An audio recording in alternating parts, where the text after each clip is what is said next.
दोस्तों ये वीडियो बहुत ही ज़्यादा दिलचस्प होने वाली है, बहुत ही ज़्यादा अच्छी होने वाली है और इससे आपको बहुत कुछ सीखने के लिए मिलेगा। ये कहानी, ये किस्सा एक ऐसी बूढ़ी और चालाक औरत का है जिसने शर्त लगा लगा कर लाखों रुपए कमा लिए। कहानी काल्पनिक जरूर हो सकती है, लेकिन आपको इस कहानी से बहुत कुछ सीखने के लिए मिलेगा।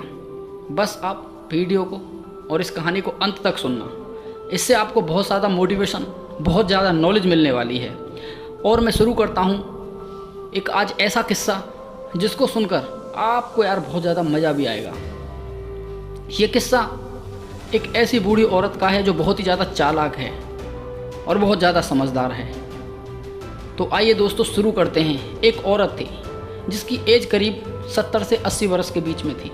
वो एक बार बैंक में जाती है और उसको 10 लाख रुपए जमा करने थे। वो सीधा बैंक मैनेजर से जाकर मिलती है।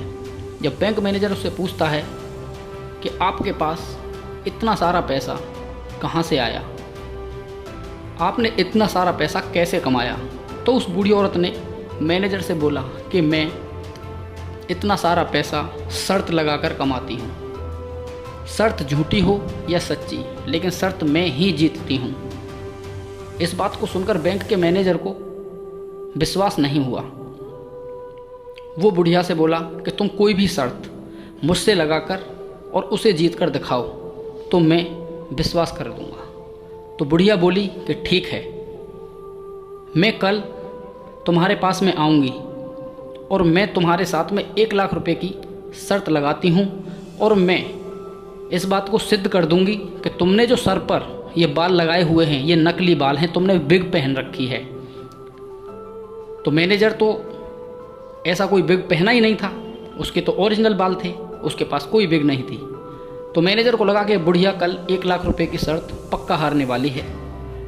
तो उसने भी बुढ़िया से सट करके कि बोला ठीक है, मुझे मंजूर है, मैं 1 लाख रुपए की शर्त लगाता हूँ। बुढ़िया बोली ठीक है, कल मैं अपने वकील को लेकर आऊँगी और मैं ये सिद्ध करूँगी सब लोगों के सामने कि तुमने अपने सर पर नकली बाल लगा रखे हैं, नकली विग पहन रखी है, तुम्हारे ये बाल जो हैं नकली हैं, तुम्हारे असली बाल नहीं हैं।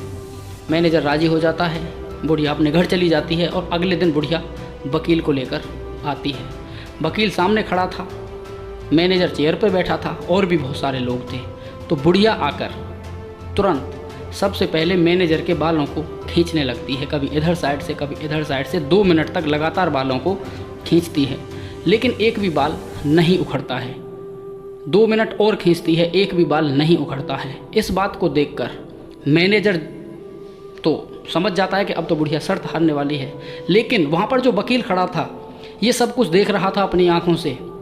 बैंक की दीवारों में अपना सर पटक पटक कर मारने लगता है। अब उसकी ऐसी हालत को देखकर बैंक का मैनेजर उससे पूछता है कि वकील साहब आपको क्या हुआ। तो वकील साहब ने पता है क्या बोला, यही पूरी कहानी का सार है।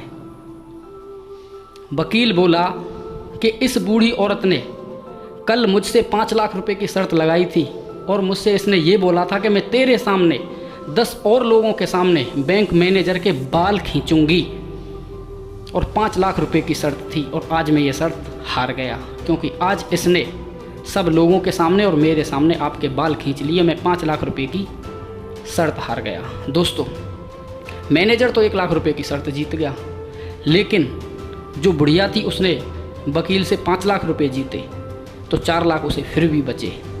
तो मैनेजर को विश्वास हो गया यार सच में ही बुढ़िया शर्त लगा लगा कर ही इतना पैसा जीत गई है। दोस्तों, कहानी तो काल्पनिक है, लेकिन उस बूढ़ी औरत के अंदर इतना ज़्यादा दिमाग था कि उसने वकील और बैंक के मैनेजर जैसे इंसान का भी पोपट बना दिया। दोस्तों, अकल तो हर इंसान के अंदर बराबर नहीं होती, लेकिन किसी से हम सीखकर, तजुर्बे को बढ़ाकर अपनी बुद्धि को इम्प्रूव कर सकते हैं, बुद्धि को बढ़ा सकते हैं। लेकिन आप अपनी बुद्धि को गलत वे में इस्तेमाल ना करें। अपनी समझदारी का परिचय देते हुए अच्छे कामों में अपनी बुद्धि का प्रयोग करें। धन्यवाद। जय हिंद, जय भारत, वंदे मातरम।